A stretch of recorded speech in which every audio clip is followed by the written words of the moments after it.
अस्सलाम वालेकुम नाज़रीन, आप देख रहे हैं प्रोग्राम गौहर के साथ और मैं हूं आपका मेज़बान गौहर भट्ट। पाकिस्तान के अंदर इंतखाबात नज़दीक आते चले जा रहे हैं और 8 फरवरी को इंतखाबात यकीनी तौर पर होंगे। इलेक्शन कमीशन ऑफ पाकिस्तान की जानिब से इस हवाले से बाकायदा एक मरासला जारी किया गया है। इस इशू पर बात करेंगे। साथ ही साथ पाकिस्तान तहरीक इंसाफ इलेक्शन से आउट हो गई है, उसका उन्हें कितना नुकसान हुआ या उससे वो क्या हासिल करना चाह रहे हैं, जो कुछ भी उन्होंने किया कराया है और ये सारा मामला किस तरह से हुआ, इस पर बात करेंगे। साथ ही साथ बिलावल भुट्टो जरदारी बहुत अग्रेसिवली खेल रहे हैं, यानी सियासत के अंदर वो क्यों इतना अग्रेसिव हो रहे हैं, इस सारे इश्यूज़ पर बात करेंगे। और इन इश्यूज़ पर बात करने के लिए हमारे साथ स्टूडियोज़ में मौजूद हैं जनाब सईद चौधरी साहब, उनके साथ बैठे हैं रिजवानुर रहमान रज़ी साहब, जो एक मुद्दत के बाद हमारे प्रोग्राम में तशरीफ़ लाए हैं। वेलकम रिजवान साहब। और उनके साथ बैठे हैं जनाब मुबशर बुखारी साहब। तो तीनों बड़े सीनियर सहाफ़ी और तजिया निगार हैं। शुरू करते हैं जनाब सईद चौधरी साहब। ये जो इलेक्शन कमीशन की जानिब से एक आज मरासला जारी किया गया कि इलेक्शन इस मौके के ऊपर किसी सूरत मुलतवी नहीं हो सकते, क्या वजह पेश है कि जनाब उनको ये बाकायदा मरासला देना पड़ा? वो सेनेट की करारदादें हैं? ये हाँ, सेनेट की करारदाद का जवाब भी उन्होंने असल में दिया है। सेनेट ने जिस दिन करारदाद मंजूर की थी दिलावर खान वाली, जी जी। पहले दिन तो 14 बंदों ने, आपको पता है कोरम भी पूरा नहीं था, किसी ने निशानदेही भी नहीं की। और फिर अच्छा, वहां पर उसमें अफनानुल्लाह बैठे हुए थे वैसे? अफनानुल्लाह साहब बैठे, वो कहते मेरे देन जो निकल गया सी, ओके मैं वो अपनी तकरीर लिखने लग गया था। ओके। और पीपल्स पार्टी वाले ही बैठे थे, उनको तो शोकस हाँ, भी हो एक गया वो बैठे हुए थे पीपल पार्टी ठीक वाले। है ना। तो वो अब बहरहाल उनको चलो शोकस हुआ वैसे पीपल्स पार्टी की शोकाज जो। हो गया, बहरहाल जो भी हो गया। तो फौरी तौर पे ख़त लिख दिया गया था इलेक्शन कमीशन को और मुतलका वजारतों को, पार्लिमानी अमूर को, और कहा जनाब 2 महीने के अंदर अंदर इसका जो है हमें जवाब, अमल दरामद रिपोर्ट उन्होंने ये मांगी। बहरहाल एक अदारे की तरफ से वो एक समझी गई और फिर उसका जवाब देना ज़रूरी था, क्योंकि लेटर गया था इनकी तरफ से सेनेट की तरफ से। तो उसके जवाब में उन्होंने ये कहा है कि जनाब नहीं हो सकते, वो हो ही नहीं सकते, क्योंकि अब सुप्रीम कोर्ट में वो कह चुके हुए हैं और सुप्रीम कोर्ट के चीफ जस्टिस कह चुके हैं जनाब ये 8 फरवरी पत्थर पे लकीर है। अब जो भी कोशिश होगी, जब तक सुप्रीम कोर्ट से इजाज़त नहीं होगी वो कोशिश कामयाब नहीं हो सकती, और कोशिश कामयाब होती हुई नज़र नहीं आ रही। और जो इन्होंने करारदादें पेश की हैं, दिलावर खान साहब पहले उन्होंने की, ये इनका ना दिलावर खान साहब का एक, इसको कहते हैं दिलावर ग्रुप, ये 6 बंदे हैं।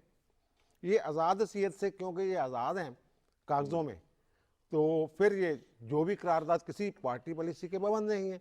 अब जो ये बिलाल साहब हैं, बिलाल रहमान साहब, जिन्होंने आखिरी करारदाद पेश की है, अभी वो पुट नहीं हुई, ये महमद एजेंसी के हैं। इन्होंने कहा बर्फबारी होती है बड़ी, वहाँ बर्फबारी होती ही नहीं, चटकील पहाड़ है वहाँ पे। उस इलाके में, जिस इलाके में ये हैं, उस इलाके में तो बर्फबारी उनको होती तो ज्यादा पता होगा, उनका इलाका है कि वहाँ बर्फबारी होती कि नहीं होती। अब आप चेक कर ले, आप चेक करवा ले कि अगर वहाँ बर्फबारी होती है या नहीं होती, किस तरह के पहाड़ है वहाँ पे। वो बाजोड़ में आखिर पे एक जगह पे जाके कहीं होती है, ये महमद एजेंसी में तो होती नहीं है। अच्छा। और फिर इसका दूसरा ये है कि अगर ये इलेक्शन मुलतवी हो जाते हैं, मार्च में आधा सेनेट खाली हो जाना है। मार्च से पहले पहले ये भी तो देखें ना, मार्च से पहले ये सूबाई असम्बलियाँ, कौमी असम्बली, उसका तश्कील पाना ज़रूरी है। सेनेट में नुमाइंदगी आदि ख़त्म हो जानी है, फिर आगे क्या होगा। बहरहाल इलेक्शन में ठीक किया उन्होंने, कह रहे अगर ना भी जवाब देते तो फिर भी क्या हो जाना था। बस ये है कि एक लेटर आया था सेनेट की तरफ से, तो सेनेट में फिर उसका जवाब देना उन्होंने ज़रूरी समझा, और जवाब आपके सामने जो उन्होंने दिया कि जनाब वो इलेक्शन आगे नहीं हो सकते, अनाउंस हो चुका है, सारा कुछ है। बुखारी साहब, आज इलेक्शन कमीशन ऑफ पाकिस्तान ने ये बात मरासले के जरिए क्लियर कर दी कि इंतखाबात तो 8 फरवरी को ही होंगे। इससे पहले चीफ जस्टिस कह चुके पत्थर पे लकीर है। इससे पहले बहुत सारे लोग जो हैं, जो कि आला तरीन ओहदों के ऊपर बैठे हुए लोग हैं, उन्होंने कहा कि इलेक्शंस जो हैं वो अपने वक्त पर होंगे। फिर भी ये कौन लोग हैं जो बार बार इस बात को दोहराते हैं कि जी इलेक्शन आके पीछे हो जाएंगे? इसकी क्या वजह है? बट साहब देखिए, कुछ एम्बिशियस लोग होते हैं, हर दौर में पाए जाते हैं, जो नहीं चाहते। और उस वक्त जब हम इस वक्त इस सूरत हाल को डिस्कस करें, आपको पता है निगरान हुकूमतें हैं, उसके अलावा भी कुछ जगहों से ऐसे फीलर्स छोड़े जाते हैं और हमेशा छोड़े जाते रहे हैं। मैं अगर अपने दोनों साथियों की बात को आगे बढ़ाऊं, देखिए जमहूरियत के कुछ ट्रेसेस होते हैं, कुछ उसके इंडिकेटर्स होते हैं, और कुछ ऐसी चीज़ें होती हैं जिससे पता लगता है जमहूरियत है। मसलन असम्बलियाँ, parliament, elected president, elected prime minister, elected cabinet, ये सारा कुछ जो है ये जमहूरियत की निशानदही करते हैं ये इंडिकेटर्स। अभी अगर आप देखें आपके जो प्रेसिडेंट ऑफ पाकिस्तान है वो मुंतखब हैं, लेकिन अपने टेन्योर ओवर कर चुके हैं।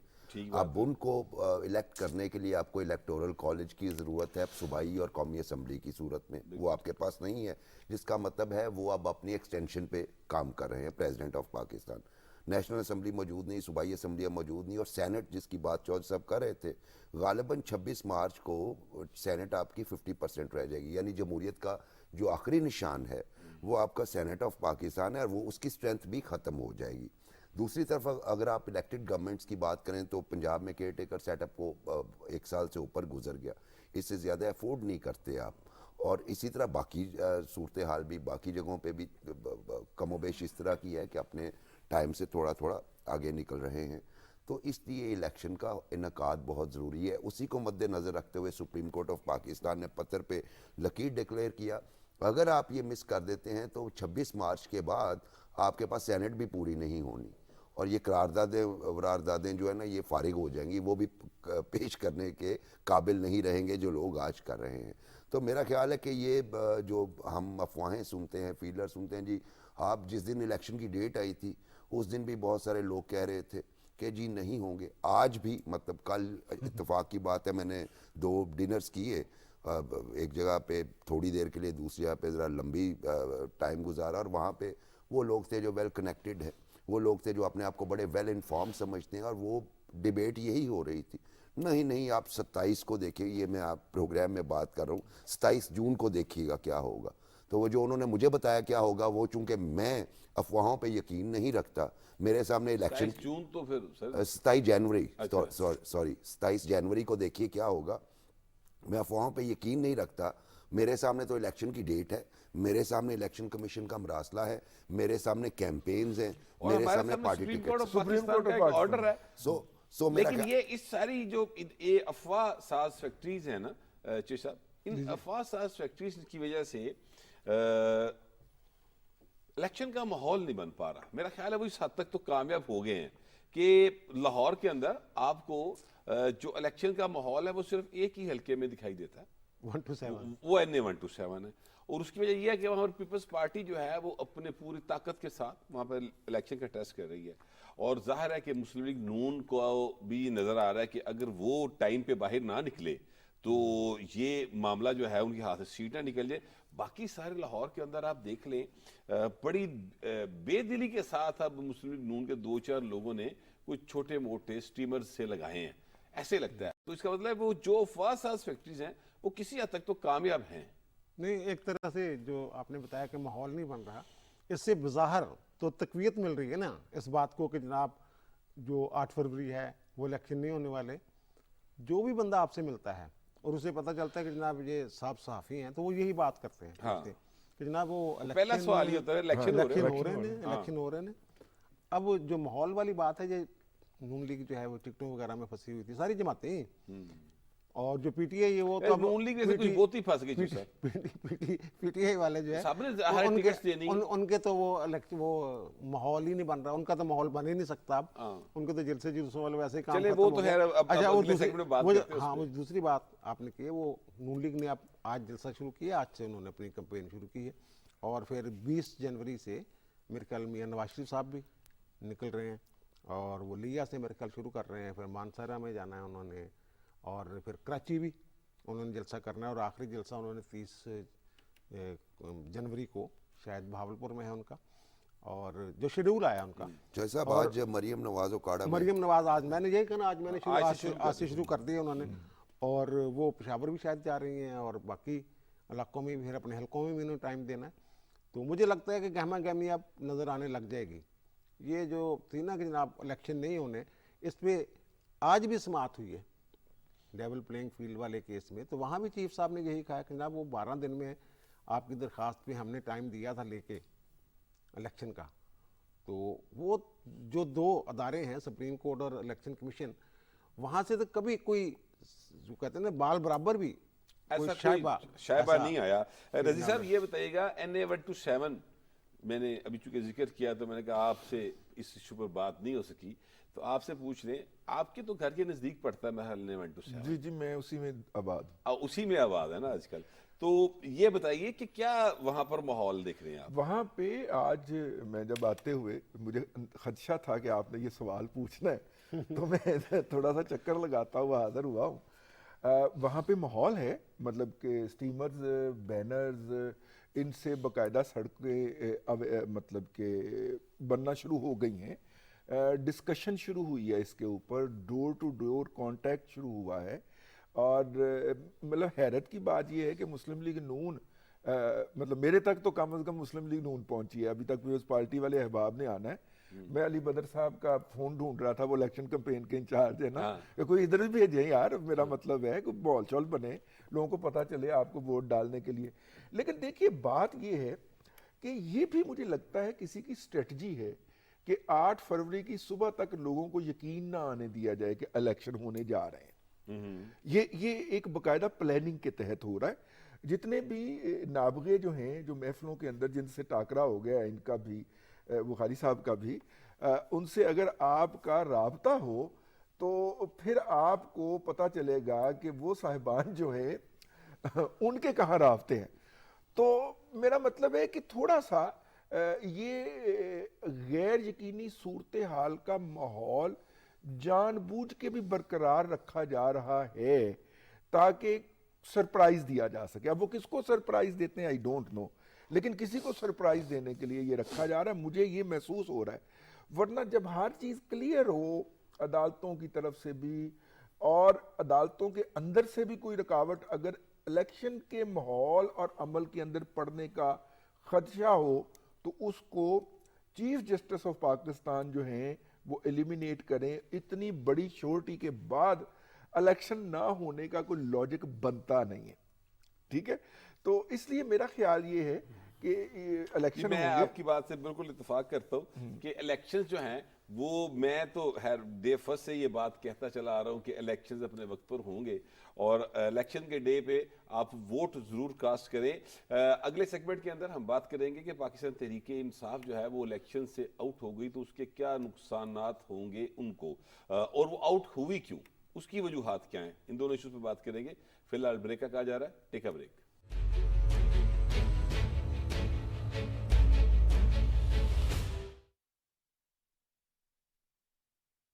इक्तदार के ऐवानों से उठने वाली आवाजों से लेकर अवाम के मसाइल तक कौन कर रहा है अवामी सियासत और कौन खेल रहा है अवामी जज्बात से, माहिरीन की राय से लेंगे मुल्की मंजरनामे का जायजा। ये वही मुल्क है जिसके 5 साल मंसूबे दूसरे मुल्क लेके गए और उन्होंने तरक्की कर ली। ह्यूमन राइट्स जो है वो पीछे चला गया है दुनिया भर में। इंटेग्रिटी, नेशनल सिक्योरिटी, ये मेन इशू है। पाकिस्तान के सियासतदानों को अपने तर्जुमे पे नजरसानी करनी चाहिए। आपकी वर्किंग मुकम्मल होगी तो आपकी मैशत बेहतर होगी। आप जिस मर्जी पार्टी से मोहब्बत करें, जिस मर्जी सियासी पार्टी को वोट दें, लेकिन इंफॉर्मेशन को आगे भेजते हुए ये जरूर सोचें कि लोगों की जिंदगी तबाह हो सकती हैं। गवर्नमेंट के साथ साथ हमारी जिम्मेदारी है कि हम कोई ऐसा काम ना करें जिससे एनवायरनमेंट खराब हो। बेलाग तबसरों और आजादाना इजहार राय के लिए हर पीर से जुमेरात सुबह 8 बजे से 9 बजे तक सिर्फ पीटीवी न्यूज पर देखिए प्रोग्राम जायजा।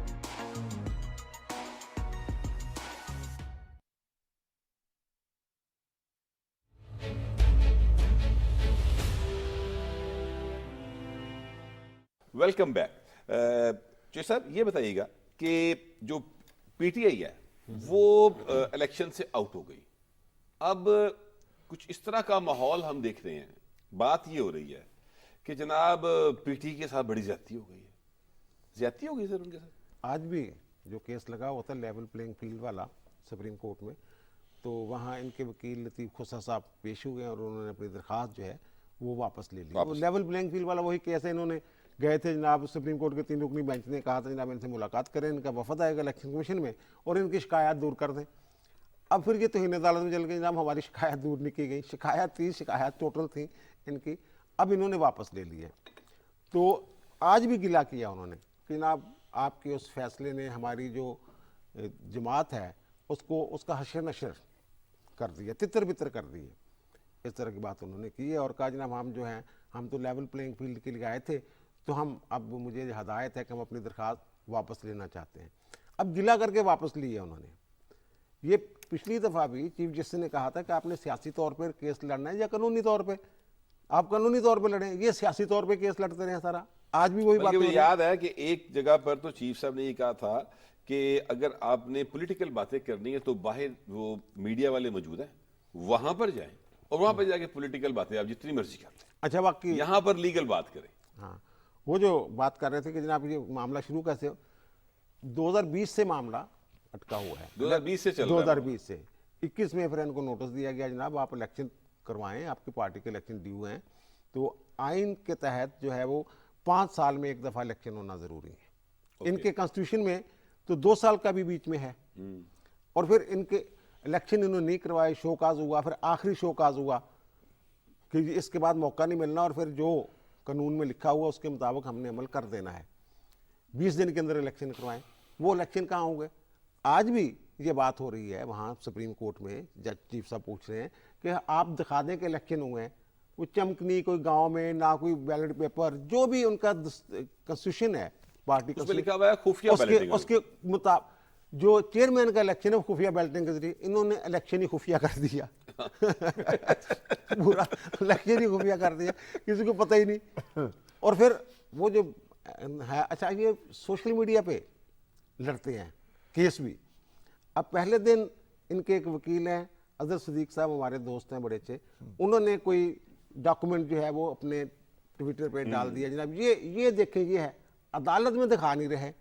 और आखिरी दिन जिस दिन ये फैसला आया है उस दिन इनके जो रऊफ हसन साहब हैं तर्जमान, वो कह रहे हैं जनाब ये जो अकबरस बाबर है इसको निकाल दिया था, ये देखें 2011 का लेटर मैं दिखा रहा हूँ, वो उसमें ट्विटर पे डाला हुआ है। उनको ये नहीं पता भाई अदालत में पेश करना है ये डॉक्यूमेंट, वो उनके वकील क्यों नहीं पेश कर रहे थे? क्योंकि ये जो फॉरेन फंडिंग वाला केस है जिसको ममनुआ फंडिंग जो कहते हैं जनाब, जोर देते हैं कि ममनुआ फंडिंग कहें, उसमें उस केस में इस्लामाबाद हाई कोर्ट जो है वो तस्लीम कर चुकी है कि जनाब ये अकबरस बाबर साहब जो है ये पीटीए, इस तरह से इन्होंने केस लड़ा है। अच्छा, अब ये हमारे साथ ना इस वक्त जहांगीर बदर एक बड़े मरूफ सियासी रहनुमा गुजरे हैं, उनके साहबजादे जुल्फ़कार अली बदर सर हमारे साथ मौजूद हैं। अस्सलाम वालेकुम सर। वालेकुम सलाम। अली बदर साहब, आपका बहुत शुक्रिया, आपने अपना कीमती वक्त दिया। ये चूंकि आप NA-127 में बिलावल भुट्टो का जो हल्का है उसमें आप कैंपेन के इंचार्ज हैं, तो ये बताइए कैसा आपके ख्याल में इलेक्शन का माहौल बन गया है NA-127 में, और आपकी पार्टी, आप तो यही कहेंगे कि ठीक जा रही है, लेकिन वैसे सच्ची गल दस दियो हालात क्या हैं? बिस्मिल्लाहिर्रहमानिर्रहीम। बहुत शुक्रिया गौर भट्ट साहब, आपने अपने प्रोग्राम में बुलाया। देखिए चैलेंजिंग इलेक्शन है, बिलावल भुट्टो जरदारी साहब लाहौर के अंदर कम बैक कर रहे हैं और तकरीबन 20-22 साल बाद लोगों के साथ एक ग्रास रूट लेवल पे राब्ता होने जा रहा है, और तंजीमी तौर पे भी हम बड़े कमज़ोर थे जो कि अब वापस वो जो डिस्कनेक्ट था उसकी कनेक्टिविटी कर रहे हैं। और इस इलेक्शन के साथ ये जो बिलावल साहब ने चैलेंज लिया है लाहौर के लोगों के साथ वापस राब्ता बहाल करने का, अब हमें लोगों के पास डोर टू डोर भी जा रहे हैं, इंडिविजुअल्स के पास भी जा रहे हैं, ग्रुपों के पास, बरादरियों के पास, टाइम लग रहा है। अगर आप ये कहें कि ये बहुत आसान काम था, ये आसान फैसला था, नहीं ये आसान फैसला नहीं था, मुश्किल फैसला था, लेकिन इस मुश्किल ये मुश्किल फैसला जो है बदर साहब, ये फरमाइए ये मुश्किल फैसला मजीद मुश्किल में ना डाल दे कहीं। बिलावल भुट्टो जरदारी अगर लाहौर से इलेक्शन हार गए तो आपकी पार्टी जो है जिसके किसी जगह पर यानी पहले ही पंजाब के अंदर जो हालात हैं वो आप उनसे बड़े अच्छे तरीके से वाकिफ हैं, मजीद खराब ना हो जाए। बट साहब जीत हार तो नसीबों की होती है, आसमानों के फैसले होते हैं, ये फैसला तो वक्त आने पे पता चलेगा। ये फैसला आवाम ने करना है सर, लेकिन आसमानों पे तो जो फैसले होंगे वो तो बात की बात है, फिलहाल तो वोट से लोगों ने फैसला करना है। हम तो यही ख्वाहिश करते हैं कि अवाम के वोटों से फैसला हो जाए, लेकिन जो हमने 1988, 90, 2000, 1993, 97 के इलेक्शन देखे हैं वो तो पीपल्स पार्टी को जीते हुए हरा दिया गया। बहरहाल बात यह है कि इस इलेक्शन पे, coming back to this election, हमारी इंशाल्लाह ताला भरपूर एक कैंपेन होगी, क्योंकि हम Aahista Aahista day to day चीजों के ऊपर चल रहे हैं, बढ़ रहे हैं, कर रहे हैं। आपको इंशाल्लाह विद इन दिस वीक देखेंगे कि थोड़ा सा टेम्पो बढ़ता नजर आएगा, और जैसे जैसे दिन गुजरते जाएंगे चीजें मजीद टेम्पो की सूरत अख्तियार करेंगी और बेहतर आपको कैंपेन नजर आएगी, और इंशाल्लाह ताला हम ये सीट जीतेंगे और बिलावल भुट्टो जरदारी साहब लीड से ये कैंपेन जीतेंगे। उसकी वजह ये नहीं है कि मैं पीपल्स पार्टी की इलेक्शन कैंपेन लीड कर रहा हूं या बिलावल साहब ने मुझे इंचार्ज बनाया। असल बात यह है कि बहुत सारे ऐसे लोग जो इन्होंने कभी पीपल्स पार्टी को वोट नहीं दिया था, बिलावल साहब के रवैये, एटीट्यूड और पॉलिटिकल इनसाइट की वजह से वो पीपल्स पार्टी को वोट देना चाह रहे हैं, उनके करैक्टर की वजह से देना चाह रहे हैं, और इसका हमें बहुत फायदा होगा। सर जो NA-127 है, वैसे आप तो ज़ाहिर है उस ख़ानदान से हैं जो कम अज़ कम पंजाब की सारी हिस्ट्री से वाकिफ़ है, पॉलिटिकल हिस्ट्री से। आपके वालिद साहब का बहुत रोल रहा है पाकिस्तान की सियासत के अंदर, पंजाब की सियासत के अंदर। तो लेकिन ये 1988 के बाद से आप कभी ये सीट जीते नहीं आपकी पार्टी। बिल्कुल, ये एक्चुअली 88 के बाद से हम इस वजह से नहीं जीते। 1990 में ये सीट हम जीत गए थे लेकिन हरा दी गई। 93 में मेरे वालिद ने यहाँ से 55,000 वोट लिया था, लेकिन उनको भी इलेक्शन हरा दिया गया क्योंकि शहर का शहर ही हरा दिया गया।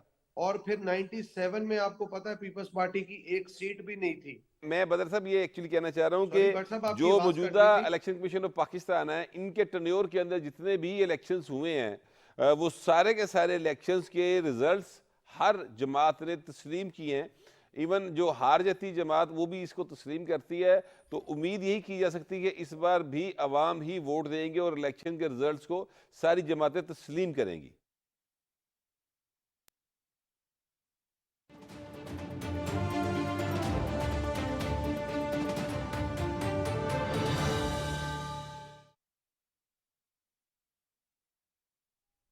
देखिए, पाकिस्तान को इसी चीज की जरूरत है कि अवाम जिसको वोट दें तो वो जीत जाए, और हम उस चीज को तस्लीम करेंगे। इस मुल्क को जरूरत है फ्री, फेयर और ट्रांसपेरेंट इलेक्शन की।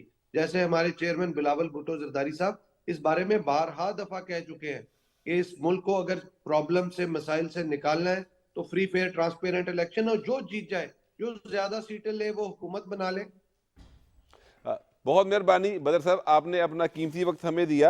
जनाब सैयद साहब, आप जो तफसीलात बता रहे कि जो इलेक्शन जो वहाँ पर इनकी PTI जमात जिस तरीके से उनका सिंबल ख़त्म हुआ, एक्चुअली तो वो मैं अनरजिस्टर्ड हो गई उनके इंतखाबात, चूँकि नहीं वो रजिस्टर्ड ही रहेगी, रजिस्टर्ड। लेकिन वो जो 315 है सेक्शन उसका इलेक्शन एक्ट का, वो ये है कि जो पार्टी इलेक्शन नहीं करवाएगी उसको सिंबल अलाट नहीं किया जाएगा। सिर्फ उस हद तक हुआ है मामला। ये फिर पेशावर हाई कोर्ट गए और चीफ साहब ने कहा जनाब आपको कोई अदालत ही पसंद नहीं आ रही, कभी आप लाहौर चले जाते हैं, कभी इस्लामाबाद चले जाते हैं, कभी पेशावर चले जाते हैं। लाहौर में मामला पेंडिंग पड़ा हुआ था, इनका 5 रुकनी बेंच बना हुआ था जो शोकस जारी किया था ना आखिरी के 20 दिन के अंदर इलेक्शन करवाएं, उसको चैलेंज किया हुआ। लाहौर हाई कोर्ट में पेंडिंग पड़ा हुआ, फिर इलेक्शन भी करवा दिए साथ। इलेक्शन करवा दिया इसका मतलब आपने इलेक्शन कमीशन के फैसले को तस्लीम कर लिया।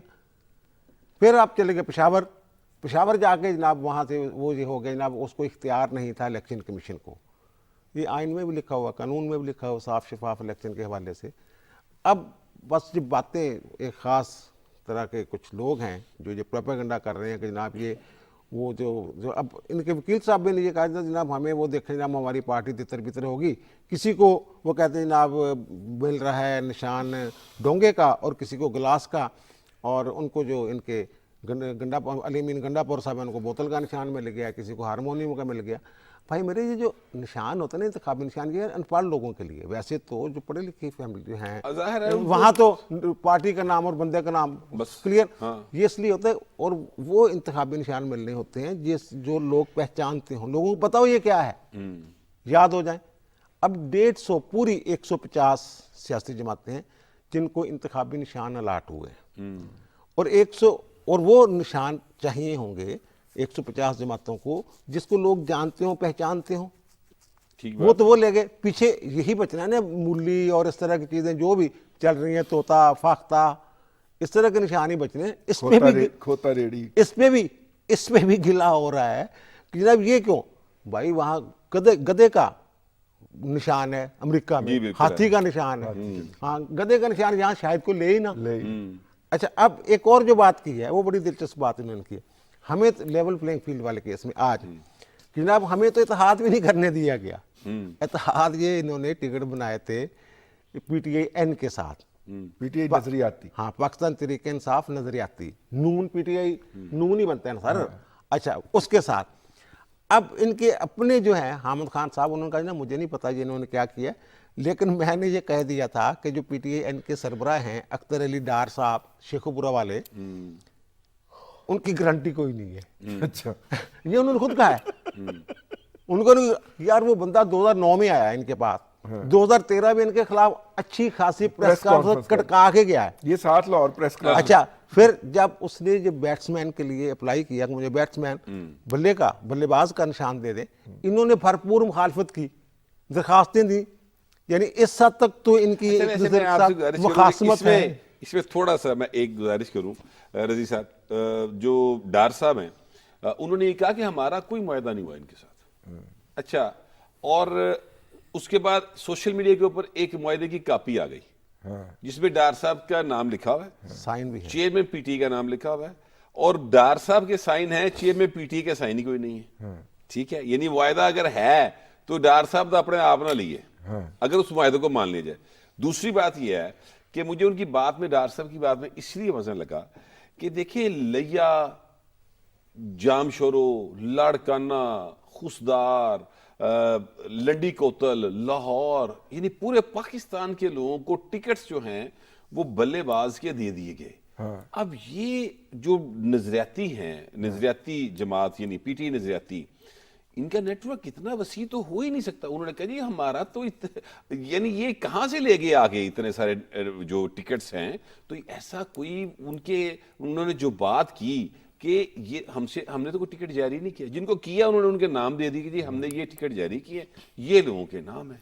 और हमारे टिकट में बल्लेबाज का निशान भी बना हुआ है। हाँ, बल्लेबाज का निशान भी बना हुआ है। जिस पैड के ऊपर, पार्टी पैड के ऊपर उन्होंने पूरे मुल्क के अंदर उनके इंतखाबी निशान के लिए टिकट जारी हो गए, वो उनका पैड ही नहीं था ना। हाँ, ठीक है ना, अगर टेक्निकली देखा जाए, उन्होंने तरदीद की कि भाई हमारा असल पैड ये है, और इन्होंने इसके ऊपर कर दिया। इसका मतलब है कि कोई बड़े वसी लेवल के ऊपर सियासी डकैती हो रही थी, ठीक है, और वो पकड़ी यूं गई कि वो जो डार साहब हैं, वैसे ये नजरियाती वाले डार साहब, ठीक है, उन्होंने वो मैंने कह दिया शेखुपुरा वाले डार साहब जो है, उन्होंने आगे प्रेस कॉन्फ्रेंस कर दी।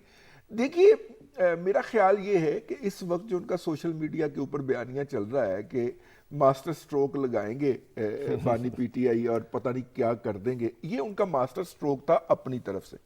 हालांकि मेरी इतला के मुताबिक MWM के साथ भी उनकी बात हुई थी और उन्होंने भी उनको वेलकम किया था, और MWM का नेटवर्क जो है वो नजरियाती से ज़्यादा बड़ा था, लेकिन बहरहाल उन्होंने फैसला किया होगा कि नहीं, हम नजरियाती की तरफ जाएंगे, तो अपनी जो पार्टी की सिक्रेसी थी उसको मेंटेन नहीं कर सके, अपना जो प्रॉपरली उन्होंने होमवर्क करना था उसको नहीं कर सके, प्रोपेगेंडा ये करते हुए पाए गए कि वो जो शेखुपुरा वाले डार साहब हैं उनके ऊपर कोई तशद्दुद करके तो प्रेस कॉन्फ्रेंस करवाई गई है, तशद्दुद के निशानात ना दे सके, और प्रोपेगेंडा जारी है बहरहाल इसके ऊपर सोशल मीडिया के ऊपर कि अगवा करके उनको तशद्दुद का निशाना बनाया गया, लेकिन वो ये साबित नहीं कर सके फिजिकली कि उनके ऊपर कोई असॉल्ट हुआ है, उनको कोई कुसोनमुखी हुआ है, कोई मैं पे ना 2 मिनट चाहूंगा जी, जी, उनके बाद बुखारी साहब के बाद बुखारी साहब, ये जो प्रोपेगेंडा मशीनरी है सर, इसने पाकिस्तान को बड़ा सीरियस नुकसानात पहुंचाए हैं। मैं ईमानदारी से ये बात समझता हूं, किसी जगह पे रोक लगनी चाहिए, कुछ ऐसा, कोई ऐसी चीज होनी चाहिए जिससे कि जो झूठ बोले उसको उसका कोई खमियाजा भी भुगतना पड़े। देखिए, क्या किया जाए इस मुआशरे का, इस मुल्क का, कि आप सुप्रीम कोर्ट की कार्रवाई देख रहे हैं जिसमें कहा जा रहा है कि जनाब अकबर एस बाबर को हमने पार्टी से एक्सपेल कर दिया था। 7 टाइम्स तो मैंने सुना है चीफ जस्टिस ने कहा कि जनाब वो जो एक्सपल्शन लेटर है, नोटिफिकेशन वो दे दीजिए, अभी पेश कर देते हैं, अभी पेश कर देते हैं, अभी पेश कर देते हैं। उसके बाद जस्टिस मुसरत लाली साहबा ने जब कहा कि आपने इलेक्शन फी रखी हुई है 50,000 रुपीज़, ये जितने आपके पैनल के लोगों ने इलेक्शन लड़े हैं कोई रसीद दिखा दीजिए जी, वो अभी दिखाते इन्होंने हैं, अभी फीस जमा दिखाते हैं, करवाई। फीस जमा करवाई, कुछ नहीं दिखा सके। जब कोर्ट्स में इस तरह के, अब मैं तो जब वो नहीं दिखा सके तो मैं ये समझूंगा कि जनाब या वो आधा सच बोल रहे हैं या झूठ बोल रहे हैं, दोनों में से। अच्छा, सच इतनी नाजुक चीज होती है शाह जी, वो 1% भी उसमें झूठ आ जाए तो वो झूठ हो जाता है। तो जब सुप्रीम कोर्ट में इस तरह का तर्ज अमल अख्तियार किया जाए और उसके बाद हमारा, माफ़ कीजिएगा, सोशल मीडिया जो है ये एक सोशल गटर बन चुका है और इस पे वो ज़्यादा चीज़ें बिकती हैं जो झूठ पे, सनसनी पे, यानी जो मुझे पसंद है वो कोई भी बोल रहा हो मैं कहूँगा वाह जी वाह। अब ये सारे केस में, सुप्रीम कोर्ट के केस में हम और मैंने बड़े बड़े हमारे दोस्त आपके, मेरे रज़ी साहब के, चौधरी साहब के, वो बड़े, मैं तो हैरान हुआ हूँ उन्होंने जो किया प्रोग्राम्स। इसके बाद लॉ जो है वो ये नहीं देखता कि 2.25 करोड़ इस सियासी जमात ने माजी में वोट दिए थे। लॉ को देखना भी नहीं चाहिए, नहीं देखना, लॉ को सिर्फ ये देखना चाहिए कि लॉ वायलेट हो रहा है और उसके नतीजे में जो एक्शन होना है वो होना चाहिए। तो ये जो फैसला आया है ये मेरे ख्याल में एक प्रेसिडेंट है, बहुत जबरदस्त। यहाँ पे chief justice of Pakistan hero बन सकते थे एक खास स्कूल ऑफ थॉट के लिए, लेकिन शायद बहुत सारे लोगों के लिए वो हीरो से जीरो भी बन जाते। उनके पास बड़ा अच्छा मौका था कि वो अपनी पॉपुलैरिटी में बहुत, बल्कि जबरदस्त बात ये हुई कि सारी दुनिया ने वो लाइव देखी है सारी प्रोसीडिंग्स, और उसमें कोई चीज जो काबिल एतराज वो समझते हैं वो अभी तक नहीं पेश कर सके, कि सिर्फ ये कह रहे हैं कि साढ़े तो गलती हो गई, हमें एक मौका और दे दें। तो चीज साहब आपको मौका मैं दूंगा, लेकिन ब्रेक के बाद आपने जो बात करनी है नोट जहन में रखिएगा। ब्रेक लेते हैं जी, ब्रेक का कहा जा रहा है, तो वापस आएंगे तो चॉइस साहब जो बात करना चाह रहे हैं वहां से शुरू करेंगे। Take a break.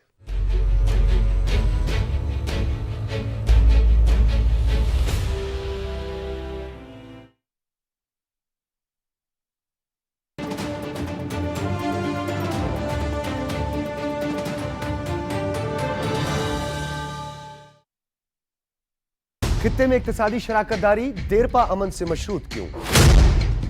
हिंदुत्व के नशे में धुत सेकुलर भारत का क्या होगा? क्या माशी गर्दाब से निकलने का वाहिद रास्ता चार्टर ऑफ इकोनॉमी है? इक्तिदार की सियासत के लिए रियासत निशाने पर क्यों? इन पेचीदा मामलात और इन मुहर्रिकात को जानने के लिए बहैसियत कौम हम सबको मिलकर सोचना होगा। देखिए प्रोग्राम सोचना होगा जुम्मा और हफ्ता शाम 4:05 पर सिर्फ पीटीवी न्यूज पर।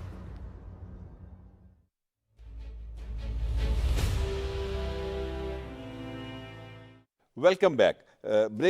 ब्रेक पे जाने से पहले चॉइस साहब जो हैं, सही चॉइस साहब, वो कोई मुझे कह रहे थे कि उन्हें 2 मिनट चाहिए क्योंकि वो कोई फिगर्स देना चाह रहे हैं शायद। जी चॉइस साहब। हाँ, फिगर नहीं, वो एक तो बेज़ाब्तियों वाली बात, जो लोग हैं सोशल मीडिया पर लगे हुए हैं कि जनाब ये इलेक्शन में बेज़ाब्तियों को नज़रअंदाज कर देना चाहिए था। एएनपी की मिसाल दे रहे हैं, एएनपी वालों ने तो भाई 5 साल अभी पूरे नहीं हुए, उनके मई में पूरे होने हैं, इसलिए जुर्माना हुआ है। आपके तो 5 साल से ऊपर हो गए हुए हैं, 2 साल 2022 में भी आपने इलेक्शन करवाया। बात की भी वजाहत कर दी है जी ना कि कानून कहता है कि 5 हाँ, साल में एक दफा इलेक्शन। वो मैंने बता दी, वो मैंने बता दी। तो फिर वो बेज़ाब्तगी नहीं थी, वो इलेक्शन हुआ ही नहीं। अगर उसको नजरअंदाज करते फिर नजरिया जरूरत के तहत फैसला होता, फिर तनकीद होनी चाहिए थी। अब तो तनकीद का तुक ही नहीं। अब जो दूसरी बात ये कर रहे हैं, जो आप, मैंने पहले भी अर्ज किया, इन्होंने कहा जनाब आपने तो हमें तो इत्तेहाद भी नहीं करने दिया गया, ये बात। अब जो इन्होंने इत्तेहाद वाली बातें जहाँ होगी हुई है, वो जो उसके साथ अगर आपने कहा साइन नहीं थे उसके, इनके पीटीआई के चेयरमैन के साथ।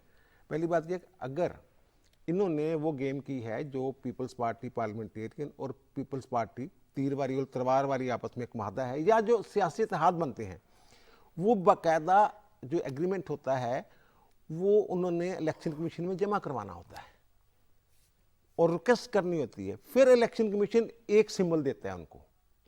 मसलन एमकेएम, वो सबका इत्तेफाक हो गया था जनाब उस वक्त, एमकेएम का एमएमए का जब इलेक्शन तो उनका किताब पे लड़ने सारे, हालांकि जमात इस्लामी का अपना इंतखाबी निशान था, बाकी जितने भी ऐसे होते हैं वहाँ था हाथ में, ये भी ऐसे, ये ऐसी इन्होंने खुफिया रखा हुआ था माता।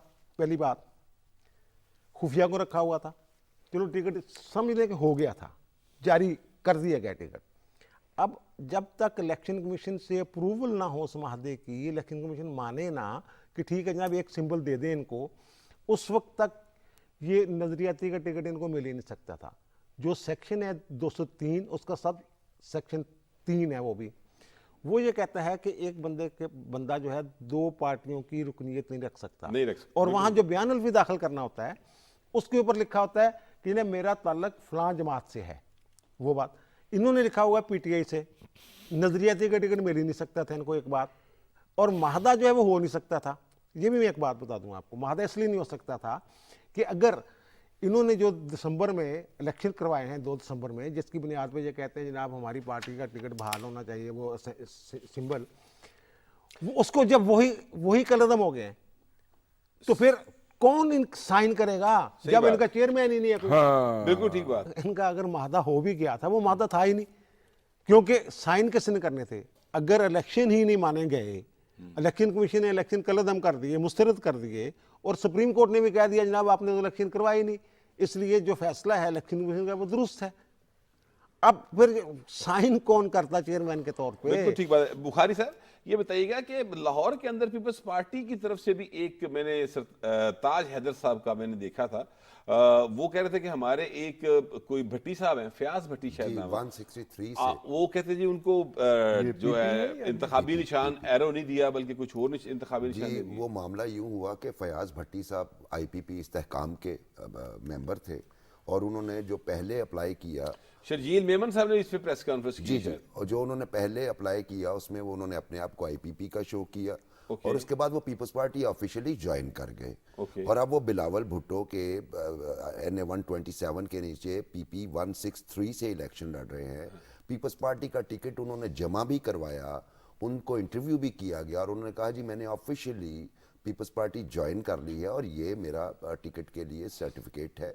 उसके बावजूद जो है जो पीपल्स पार्टी का शिकवा, और वैसे भी उनका जो सिंबल हमें नज़र आ रहा है वो कुछ अजीब सा है, आज़ाद उम्मीदवार उन्हें डिक्लेयर कर दिया गया है, अगरचे वो बिलावल भुट्टो के नीचे इलेक्शन लड़ रहे हैं और पीपल्स पार्टी के कैंडिडेट के तौर पे लड़ रहे थे, लेकिन उन्हें तीर का निशान अलॉट नहीं किया गया। तो सर ये इसमें जो है भट्टी साहब वाला केस, अगर कोई बंदा, ये तो ज्वाइनिंग्स तो होती रहती हैं इलेक्शन से पहले, लोग एक दूसरे पार्टीज में जाते रहते हैं। जब कागजात नामजदगी की जांच पड़ताल हो रही थी, एतराज़ात उठ रहे थे जी जी, उस वक्त तस्दीक की जा सकती है जनाब ये क्लरिकल मिस्टेक हो गई है, या मैं अब पार्टी छोड़ गया हूँ, अब मैं उधर चले गया हूँ।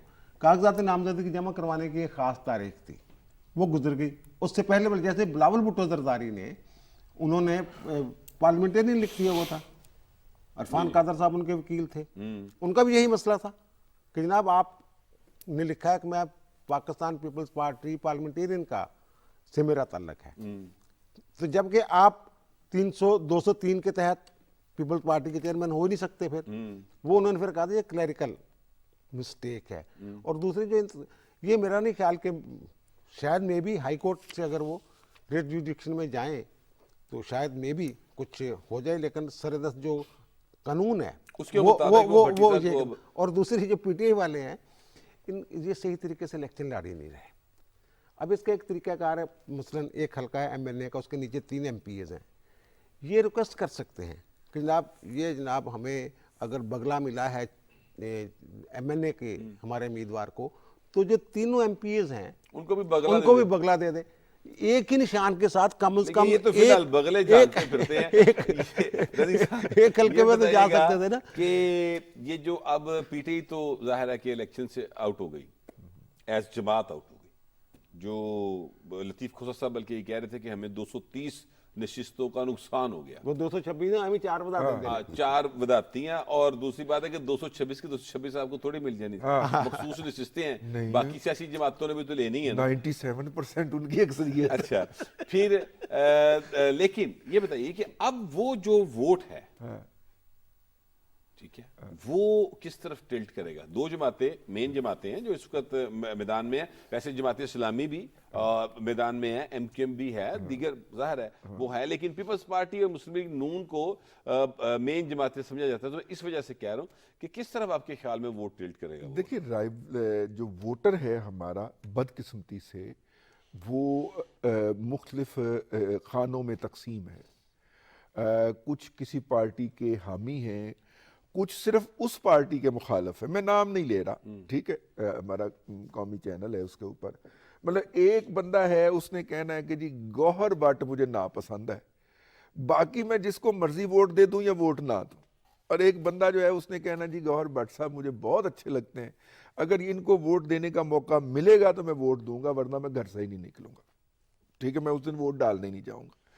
और इस हवाले से हमारे सियासी तारीख के अंदर 97 के इलेक्शन को पेश किया जाता है, जहां पे जो है वो एक सियासी की पार्टी के कारकुन वोट डालने ही नहीं निकले थे, नतीजे के तौर के ऊपर PMLN को 2/3 अक्सरियत मिल गई थी। और उसकी बुनियादी वजह आज हम 27 साल के बाद या 28 साल के बाद उसका तजिया करें तो वो ये निकलता है कि जनाब एक पार्टी के वोटर तो अपनी जगह के ऊपर निकले थे, लेकिन दूसरी पार्टी जो थी पीपल्स पार्टी के वोटर ने एहतजाजन बाइकाट कर दी, वो वोट ही नहीं डालने निकला, तो नतीजे के तौर पे एक पार्टी को 2/3 अक्सरियत हो गई। पता नहीं, मेरा जो हंच है, दिल के अंदर जो खदशा है या ख्याल है, मुझे लगता है 97 वाला इलेक्शन जो है वो रिपीट होने जा रहा है। एनी हाउ जो भी होगा, मेरा ख्याल ये है कि ये कोई पहली दफ़ा नहीं होगा पाकिस्तान की सियासी तारीख के अंदर कि वोटर जो है वो कलेक्टिवली या मतलब पंजाब की हद तक ये फैसला करे, लेकिन बहरहाल ये आपको नजर आएगा 8 फरवरी। बहरहाल जी वोट डालना अवाम पर फर्ज है, और जो भी शख्स वोट का हक रखता है उसको वोट जरूर कास्ट करना चाहिए। 8 फरवरी को इंतखाबात लाजमी तौर पर हो रहे हैं। इलेक्शन कमीशन ऑफ पाकिस्तान ने एक दफ़ा फिर ये मरासला लिख कर इस बात को वाजे किया है। ये हमारा आज का प्रोग्राम था। अपना फीडबैक जरूर दीजिएगा। आपसे मुलाकात होगी कल। अल्लाह निगहबान।